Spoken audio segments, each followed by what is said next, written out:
The air in the command bunker tasted of dust and burnt metal. Captain Jiho wiped a grimy sleeve across his forehead, leaving a dark streak. On the main screen, a flickering map showed the red dots of the Xylothi invaders closing in on the last green circle representing Hope's Spire. The colony on New Gyeongsan was dying, and everyone in the cramped room knew it. Lieutenant Minji stood beside him, her face pale under the harsh lights. Her voice was steady, but her knuckles were white where she gripped the console. Perimeter Delta has fallen, Captain. They cracked the shield generator. They will be inside the walls before nightfall. Outside, the world was painted in shades of despair. The sky, usually a soft lavender, was a sickly orange, choked by smoke from the burning barley fields. The distant, grinding shrieks of the Xylothi war beasts echoed across the plains, growing louder each hour. 3 cycles. For 3 long cycles, the reptilian invaders had besieged them. The colonial guard had fought with courage, but their weapons were meant for pest control and the occasional raider, not a full military conquest. Jiho looked at the faces around him. Young technician Su Hyon, his hands shaking as he tried to patch into a dead communications satellite. Old engineer Juan, who had helped build Hope's Spire from the ground up, staring blankly at a shattered beta slate. They were farmers, engineers, and dreamers, not soldiers. They had sent a plea for help to the Galactic Concord the moment the first Xylothi ship had pierced their atmosphere. They had sent another when the ground assault began. And another. And another. The Concord never answered. They have written us off, Jiho said, the words feeling like stones in his mouth. He wasn't just telling Minji. He was making it official for them all. We are too far from the core worlds. Our minds produce nothing they can't get elsewhere. The cost of sending a fleet, it is not economical. He repeated the cold, logical term they had all learned in history lessons about the Concord. It sounded like a death sentence. Minji didn't argue. She just nodded, her jaw tight. What are your orders, Captain? The unspoken part of the question hung heavily in the dusty air. How do we choose to die? Fighting in the streets? Overwhelmed? Or in a final doomed charge to take a few more of the scaly monsters with them?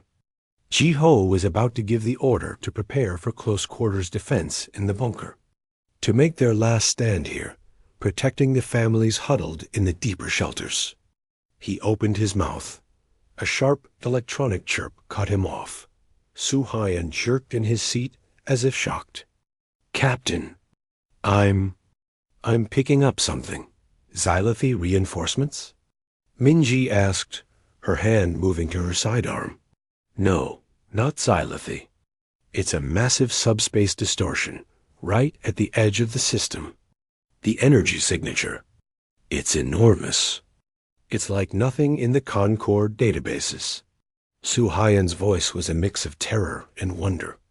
He frantically worked his console, trying to clean up the signal. The main viewer, which had shown the doomed map of their colony, fizzed with static. Every person in the bunker froze, their breath held. A foolish, desperate hope, so long buried it hurt, began to stir. Could it be? After all this silence? The static on the screen resolved not into the sleek, elegant shape of a Concord cruiser, but into a monstrous slab of gray metal. It was angular, brutal, and covered in what looked like thick armor plates and enormous, blocky gun barrels. It hung in the blackness of space, silent and imposing. Then another identical slab appeared beside it. Then another. In less than a minute, 12 of the colossal vessels hung in high orbit above New Gyeongsan. They were so large they began to blot out the stars, casting the planet into a profound artificial shadow. They made no move, issued no challenge. They just were. What are they? Whispered Engineer Juan. Before anyone could guess, every speaker, every console, Every personal unit in the bunker erupted with sound. It was a voice, deep and clear, speaking in perfectly fluent Korean. There was no alien translation lag, no odd formality. It was the voice of a human being. Colony New Gyeongsan. This is Admiral Park Jun of the Terran Seoul Defense Fleet, aboard the TSD Jeongjo. Your distress signal has been received. Hold your position. Relief is inbound. The silence that followed was absolute, broken only by the faint hiss of the speakers. Ji-ho felt the world tilt under his feet. He reached out and steadied himself against the console. Terran? Min-ji breathed the word like a sacred prayer. Soul? That's an old word for Earth's star system. Earth? Su-hyun spun in his chair, his eyes wide. But that's a myth. The cradle world. The first ships left there centuries ago. The stories say it was consumed by its own wars or fell silent. On the screen, the view zoomed in on one of the monstrous ships, the Jeongjo. Its hull was scarred and pitted from journeys unknown. It bore no decorative markings, no flags of allegiance, except a simple, stark symbol on its side, a blue circle with a single white star in the center, surrounded by a ring of silver. It was a symbol from the deepest layers of human history. They heard us, Ji-ho said, his voice cracking. The weight of command of despair lifted from his shoulders all at once, leaving him lightheaded. After all the Concord's silence, Earth heard us. Outside, the grinding cries of the Xylothi rose in a new, confused chorus. On the sensor display, the red dots that had been tightening their noose around Hope's spire suddenly stopped their advance. The Xylothi had seen the new arrivals dot in the bunker. People began to move. Some wept openly, hugging each other. Engineer Juan was laughing, a wet, choked sound of pure relief. Min-ji looked at Ji-ho, and for the first time in cycles, a real smile touched her lips. They came. Ji-ho straightened his worn uniform tunic. He looked at the monstrous, beautiful ships on the screen, ships that spoke of a humanity he never knew existed. He thought of the final, unanswered transmission they had sent into the dark. A message in a bottle thrown into a starry ocean dot. They thought no one would come. He keyed the colony-wide comms, his voice now strong and clear. All units, all civilians. This is Captain Ji-ho. Reinforcements have arrived. I repeat, reinforcements are here. Hold your positions. Prepare for relief. He paused, looking at the symbol on the dreadnought, a symbol of a homeworld he had never seen. Help has come from Earth. And high above, the 12 silent dreadnoughts began to move. Their maneuvers were slow, deliberate, and filled with a terrifying promise. They were not here to talk. They were here to answer. The sky above New Gyeongsan, once a symbol of their isolation, was now filled with the shadow of a forgotten promise, a promise written in steel and fire. The silence was over. On the bridge of the Xylothi command ship, the Claw of Krithak, Overseer Krithak watched the new arrivals on the main viewer. His slick-pupiled eyes narrowed. The vessels were huge, yes, but they were ugly. They lacked the sleek, organic curves of Xylothi engineering. Their hulls were blocky, covered in obvious armor plating and crude, protruding weapons. They emitted no sophisticated energy signatures, just the blunt, brute force output of massive reactors. A joke, Krithik hissed, his tongue flicking out. Look at them. Primitive. They broadcast their presence with noise. No subtlety. They are like animals beating their chests. He turned to his tactical officer. The Concorde, in their cowardice, has sent these things to frighten us. Their composition is dense. High metal content. Their power readings are strong, but simple, the officer reported. They do not match any known Concorde design. Their translation point was unconventional. They did not use the standard nodal lanes. Kurthik waved a clawed hand. It did not matter. The colony below was moments from falling. His ground forces were ready for the final push into the human settlement. These 12 slow giants would be a minor distraction. Order the Swift Vengeance and the Piercer battle groups to break from the planetary siege. Intercept and destroy these newcomers. Wipe them from the sky. Let their burning hulls be the last thing the colonists see. On the surface, in the command bunker, the initial shock had given way to a desperate, watchful tension. The monstrous ships, which Admiral June had called Dreadnoughts, now filled their view of the sky. But they just hung there, silent and unmoving. Do you think they are waiting for the Xylothi to attack first? Minji asked, her eyes fixed on the screen. She had distributed the last of their power cells to the perimeter guards, but everyone knew those guns would only slow the enemy for a few more minutes. I don't know, Jiho admitted. His heart, which had soared with hope, was now sinking again. What if these Terrans were just observers? What if this was a show of force that came too late? On the tactical display, they saw a portion of the Xylothi Fleet 20 Swift. Dagger-like cruisers and a host of smaller skirmish ships detached from their orbit around New Byongsan and turned their prows toward the silent dreadnoughts. The colonists held their breath. On the bridge of the TSD Zhengzhou, the atmosphere was one of calm focus. Admiral Park Jun stood before the main holographic display, his hands clasped behind his back. The bridge was all grays and muted lights, functional and clean. His crew worked at their stations with quiet efficiency. Weapons Officer Dayun, Jun said, his voice even. Report. Commander Dayun, a woman with sharp eyes and a calm demeanor, studied her readings. Xylothi Vanguard is entering our extreme weapons range. They are powering primary plasma lances. Standard siege-breaking formation.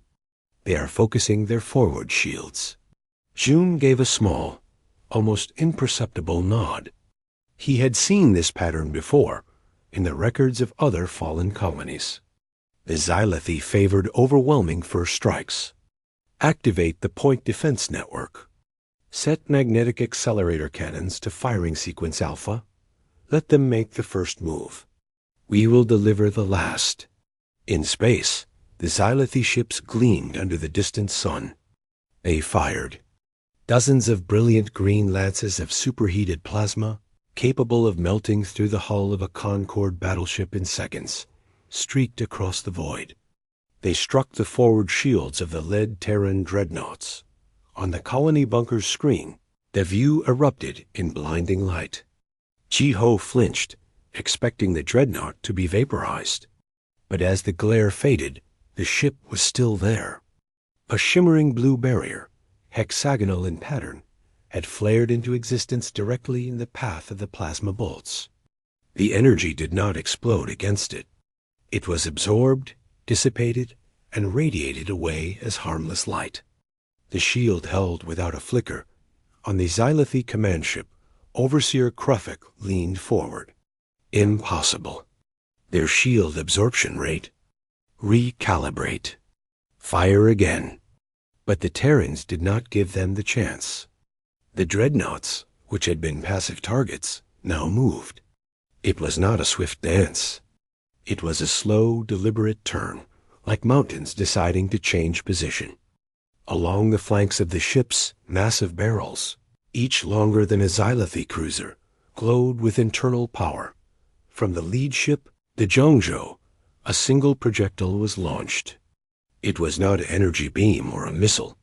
It was a solid tungsten rod, accelerated to a velocity that defied belief.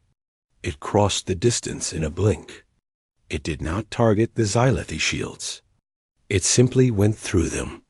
The rod struck the lead Xylothi cruiser, a Swift Vengeance. There was no fiery explosion. One moment the ship was there. The next, it was a rapidly expanding cloud of metal fragments and dust, torn apart by pure kinetic force. Then the void truly lit up. All 12 dreadnoughts fired their main guns. A storm of railgun slugs, each capable of leveling a mountain, tore into the Xylothi formation. Between these colossal shots, swarms of guided missiles erupted from launch tubes, weaving through the chaos to strike engines and weapons arrays. And lacing through it all were precise, continuous beams of focused energy, slicing ships in half with surgical cruelty. It was not a battle. It was demolition. The Xylothi vessels, designed for speed and terror, shattered against the overwhelming, pragmatic violence of the Terran fleet. Their plasma bolts continued to splash harmlessly against the relentless blue shields. Their attempts to maneuver were predicted and cut off by walls of fire. Ship after ship simply ceased to exist. On the surface, the colonists watched in stunned silence. The flashes in the sky were not the flashes of a fight, but the final flashes of things being erased. The dreaded Xylothi fleet, which had haunted their skies for cycles, was being methodically dismantled. Minji found her voice first. "They aren't just fighting them," she whispered, her face illuminated by the silent fireworks above. They are deleting them." Ji-ho could only nod. He thought of the Concorde's elegant lasers and polite demands for surrender. This was different. This was a message written in a language of absolute force. These ships from Earth did not come to negotiate or to scare. They came to end a threat. In the Xylothi command ship, panic had replaced contempt. Overseer Craig stared at the tactical display as ship icons winked out, one after another. Fall back. Order a full retreat to the far side of the planet. He shrieked, but it was too late. A targeted energy beam from the Zhongzhou lanced out, not at the ship's hull, but at its main engines. There was a containment breach. The claw of Krithik shuddered violently, its power failing. Kurthak was thrown to the deck as the lights died. In the sudden quiet of the bunker, Admiral June's voice returned, as calm as if he were discussing the weather. "Captain Ji-ho, the orbital threat is neutralized. However, significant Xylothi ground forces remain active around your position. We are preparing for surface engagement. Please keep your people under cover." Ji-ho looked at Minji, then at the faces of his people, lit with awe and a dawning, fierce joy. "Understood, Admiral, and thank you." "Save your thanks." June's voice came back, a hint of something colder in its tone. "The work is not done. We are coming down." The transmission ended. Above, the 12 dreadnoughts, having completed their brutal work, took up a low, guarding orbit. The sky, which had been a canvas of destruction, was now quiet again. But it was a different quiet. It was no longer the quiet of abandonment. It was the quiet held by a giant standing guard. The shadow they cast over Hope's spire was no longer a threat. It was a shelter. For the first time since the attack began, the people of New Gongsan dared to believe they might live to see the dawn. The silence that followed the space battle was brief. Down in the colony bunker, the mood had shifted from despair to a frantic, hopeful tension. The Xylothi ships were gone, shattered into cosmic dust. But on the ground, the grinding war cries had not stopped. If anything, they had grown louder, more frantic. The invaders on the surface were now trapped, cut off from their fleet, and that made them even more dangerous. Captain Ji-ho watched the sensor feeds from the perimeter walls. Hordes of scaled Xylothi soldiers, some riding six-legged beasts with scythe-like claws, were massing for a final desperate charge on Hope's spire. They knew their way home was gone. Now, they would try to take the colony with them. "They're going to hit the main gate with everything they have," Lieutenant Minji said, checking the charge on her last power cell. "Our shields are at 12%. They won't hold." Before Ji-ho could give the order to fall back to the bunker for a last stand, Admiral June's voice returned. "Captain Ji-ho, We are initiating orbital drop. Secure your people. Keep them away from marked impact zones. A new overlay appeared on their tactical map. 3 large red circles blinked to life on the plains just outside the colony's main wall, right in the middle of the largest Zealothi formations. Orbital drop? Suhayon asked, confused. Shuttles will be torn apart by their ground fire. But what fell from the bellies of the dreadnoughts were not shuttles. They were massive, spear-headed pods of black metal, each the size of a small house. They were fired from rail launchers, becoming meteors screaming through the atmosphere. The sound was like the sky tearing itself apart. The Zealothi looked up. Their charge faltered. The first pod struck the center of the largest enemy group. It did not land gently. It impacted with the force of a small asteroid. The ground shook violently, even inside the reinforced bunker. A huge cloud of dirt, fire, and shattered Zealothi bodies erupted into the air.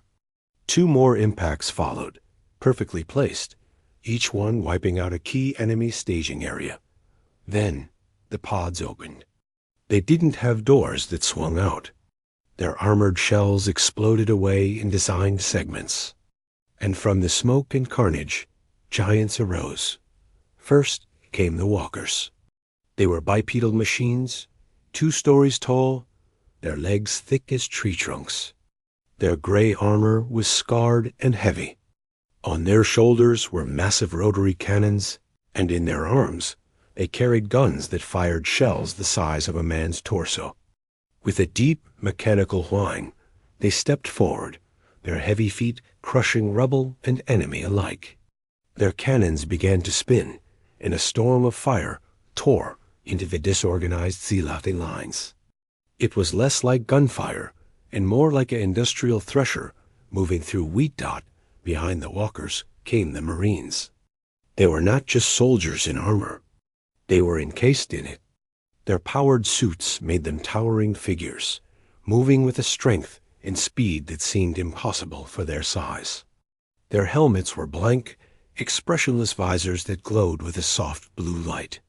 They moved in perfect, silent squads, covering each other without a word. A new voice crackled over the Colonial Guard's emergency channel.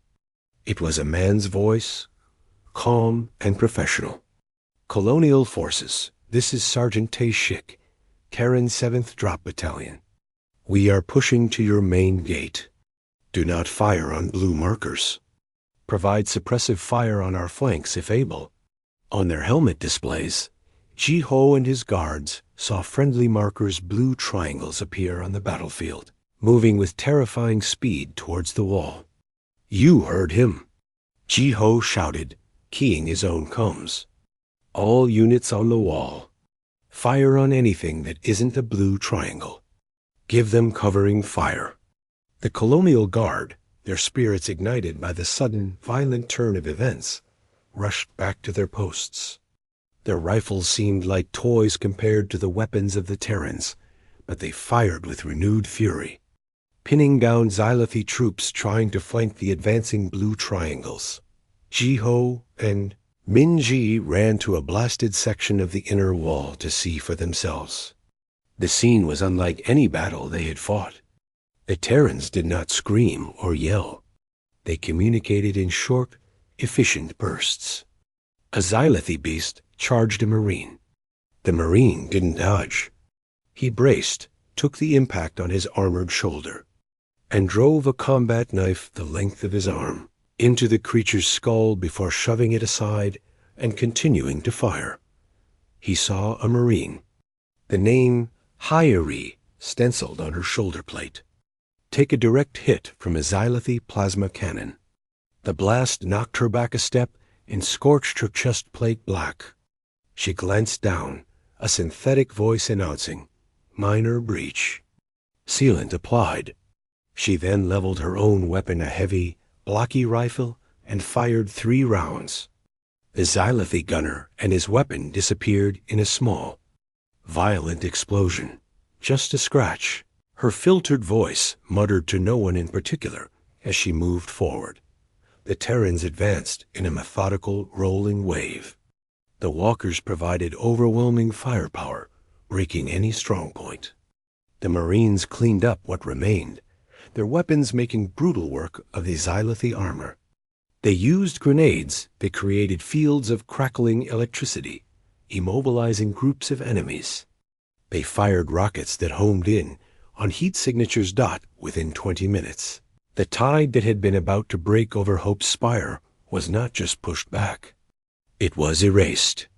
The plains outside the wall were littered with Xylothi dead and wreckage. The few remaining invaders were fleeing into the burning barley fields, pursued by precise Terran fire. Sergeant Tashik's squad reached the main gate. The massive doors, scarred and dented, groaned open. The lead walker stood sentinel just outside, its cannons slowly tracking the horizon. Tashik himself, his helmet now retracted, stood in the entrance. He was a man with a hard face and a close-cropped haircut. He looked at Ji-ho and offered a short, sharp nod. "Captain, the immediate perimeter is secure. We'll establish a defensive cordon.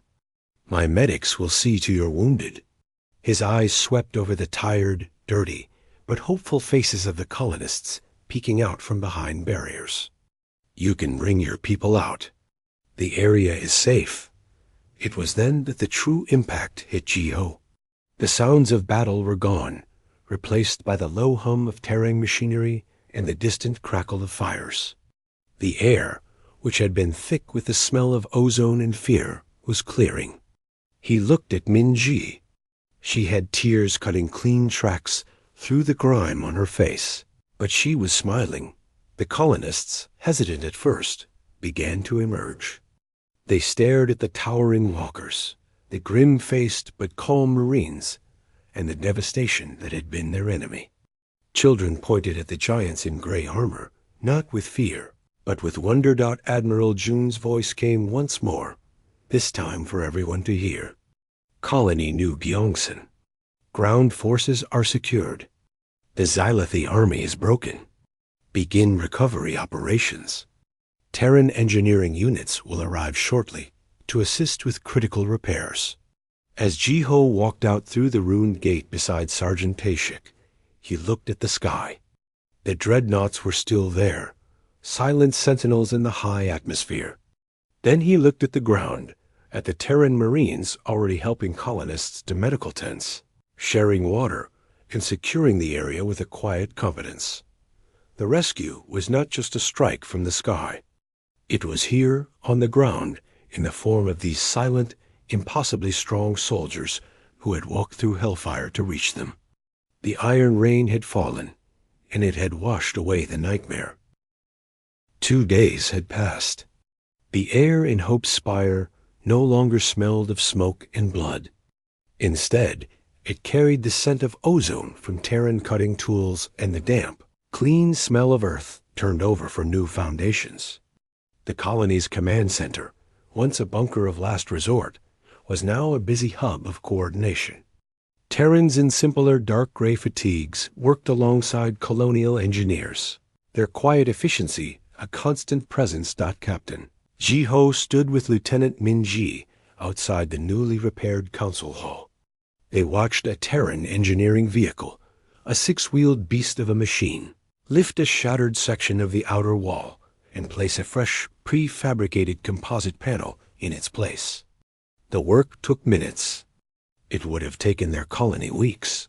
"They don't stop, do they?" Min-ji observed. "No," Ji-ho said.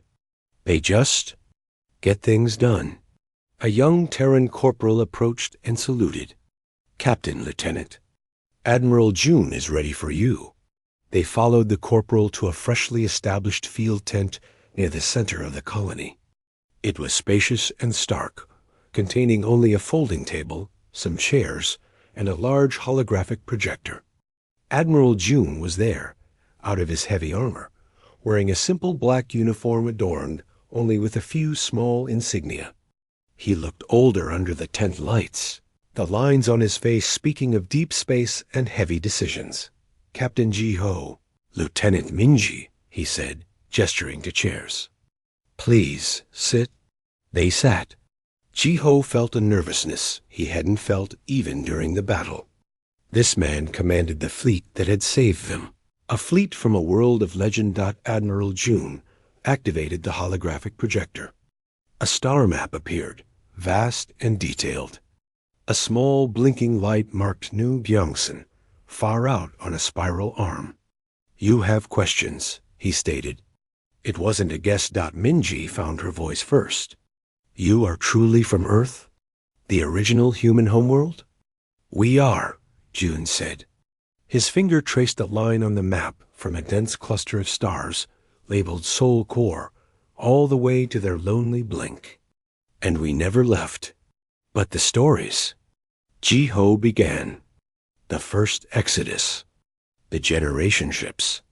They said Earth was spent, broken by wars and climate disasters. That it was silent." June's face grew solemn. "The stories are true, in part. Centuries ago, Earth faced collapse. The nations that sent those first colony ships were desperate, fleeing a dying cradle. But not everyone left." He zoomed the map in on the Sol system. It showed not a silent tomb, but a fortress. Orbital platforms, shipyards, dense defensive grids around a blue-green world. Those who remained faced a choice: die fighting over the last scraps or unite. We united. We turned our pain inward. We built not for expansion, but for survival. We became hard. We focused on one thing: ensuring humanity would never be erased. He changed the display. Now it showed a log of transmissions, dates going back decades. They were distress calls. The names were human colony names Jiho had never heard. New Thessalonica, Carter's Promise, Far Hope. Each call ended with the same notation: no Concord response. "Signal lost. We listened," June said, his voice dropping lower. "We built ears that could hear the faintest whisper across the galaxy. We heard the Concord form. We heard them make their treaties and their trade deals. And we heard our children cry for help." He pointed to the last entry. "New Byungsan. Signal active. Fleet dispatched." "You heard the others," Minji whispered, horror dawning. "These other colonies. They fell?" "They did," June said, the word final and heavy. "We were too far away, or not yet strong enough. New Gyeongsan is the 17th human colony attacked since we began listening. It is the first we reached in time." The room felt cold. Jiho thought of their own desperate calls, their fading hope. They were not special. They were just the next in a long, tragic line. A line Earth had been silently tracking. Why? Jiho asked, the word bursting from him. "Why did you come for us?" "The Concord didn't. We are nobody. A small farm colony." June looked at him, and for the first time, Jiho saw not just a commander, but a weariness, and beneath that, a fire that had been burning for centuries. The Concord trades in politics and profit.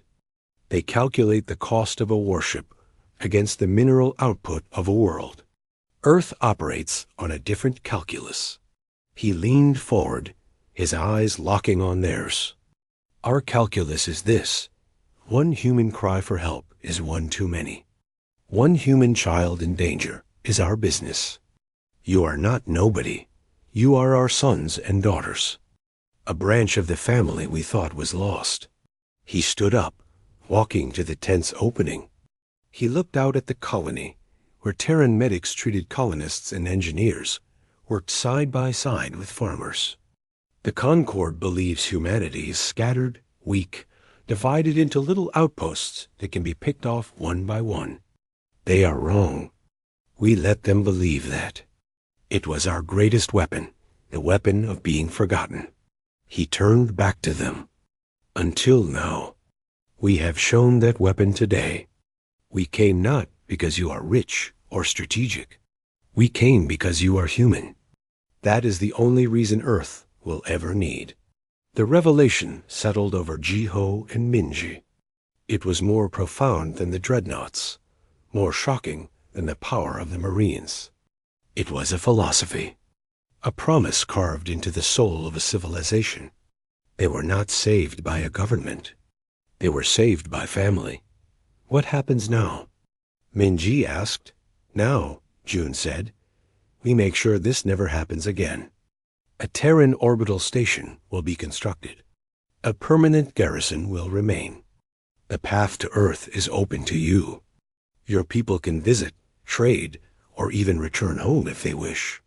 He gestured to the star map, to the dense, fortified core around Seoul. You are no longer a lonely outpost. You are a frontier of Earth, and we protect what is ours. Jiho felt a solid, unshakable certainty settle in his chest. The galaxy was a vast, cold, and often cruel place. But they were not adrift in it anymore. They had a home that did not forget, a home that answered Dot as they left the tent. The afternoon sun was shining through the clearing smoke. The sounds were no longer of war, but of construction and recovery. They saw a young Terran soldier, barely more than a boy, carefully handing out ration bars to a group of colonial children, showing them how to open the packaging. The children laughed, and the soldiers smiled a real human smile. Minji touched Jiho's arm. They're just people. They are, Jiho said, watching the scene. But they are people who decided that no one gets left behind. Ever. He looked up at the sky where the sleek, brutal lines of the dreadnought Zhongzhou were just visible as a sliver of gray against the blue. The shadow it cast was no longer a threat. It was a sheltering wing. The silence of space had been broken, not just by guns, but by a simple, ancient message. We are here. You are not alone. A week after the battle, the main square of Hope's Spire was filled. It was no longer a place of fear, but of gathering. Every colonist who could walk was there, standing alongside the Terran Marines and engineers. The broken buildings around the square had been cleared, and the scars of war were now covered with flags, the blue and white flag of New Gyeongsan, and beside it, the simple, stark emblem of Earth, a blue circle, a white star, a silver ring. Captain Jiho stood with his surviving colonial guard, their uniforms cleaned and mended as best as could be. Lieutenant Minji was at his side. They watched as Admiral June walked to a simple platform that had been erected. He was not wearing his dress uniform, just the same practical black. The crowd fell silent, not out of command, but out of deep, profound respect. June did not need a microphone. His voice carried in the clear air. People of New Gyeongsan, he began, his eyes scanning the crowd, seeing the faces of farmers, mechanics, children, and the weathered faces of his own soldiers. 1 week ago, you were alone. You believed the galaxy had forgotten you. You believed a cry for help was just sound lost in the dark. He paused, letting the memory of that despair hang for a moment. The Galactic Concord believes in calculations. They measure lives against energy credits and political favor. They see humanity as a collection of scattered dots, easy to ignore.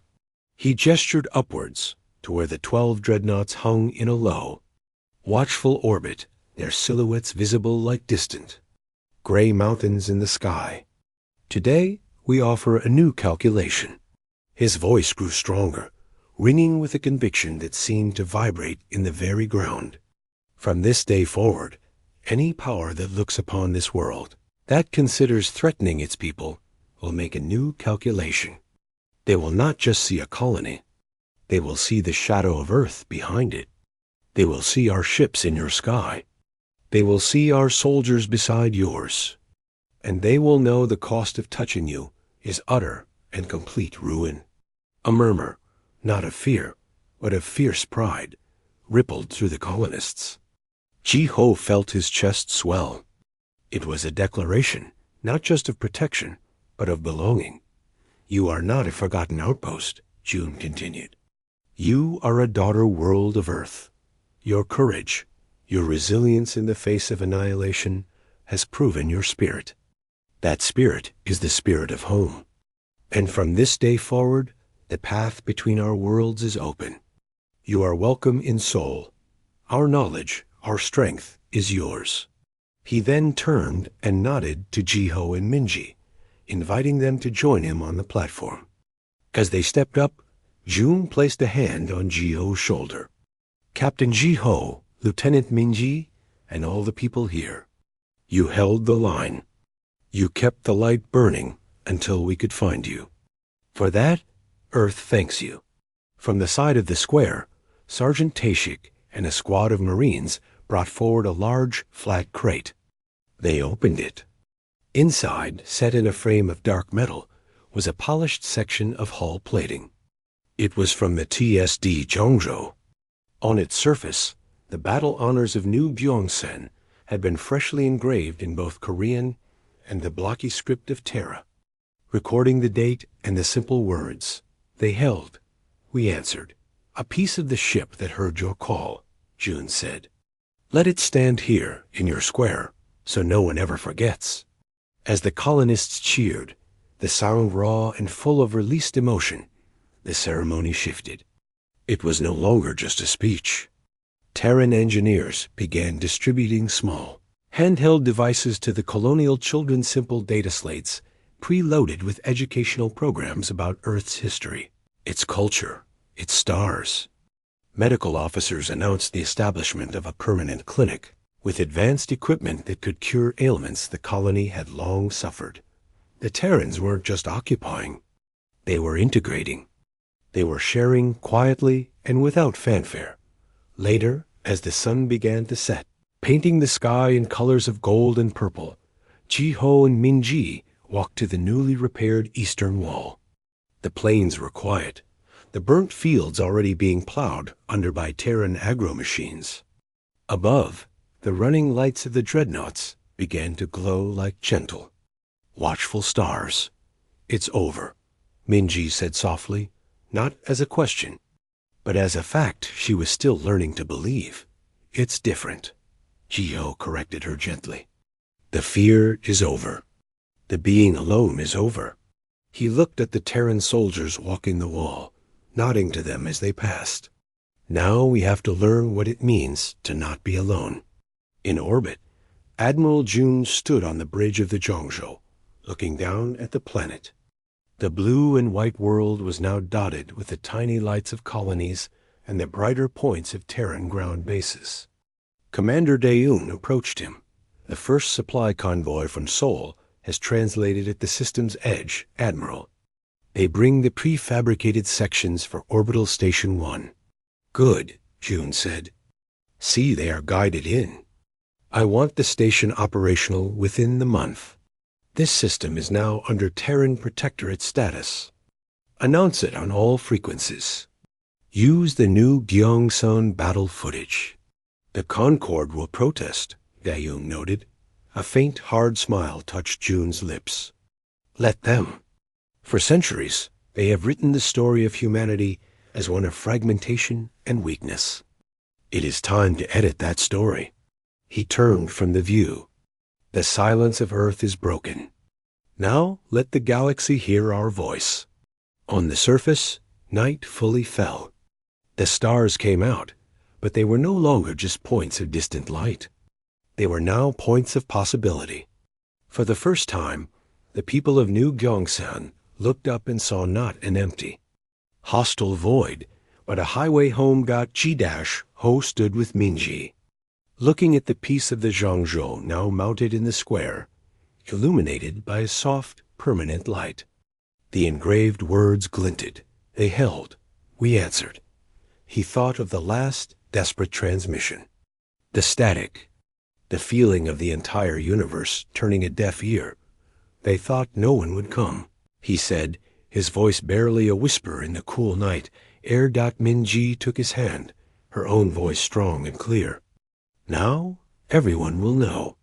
She looked up, past the atmosphere, to where the greatest ships ever built by human hands kept their vigil.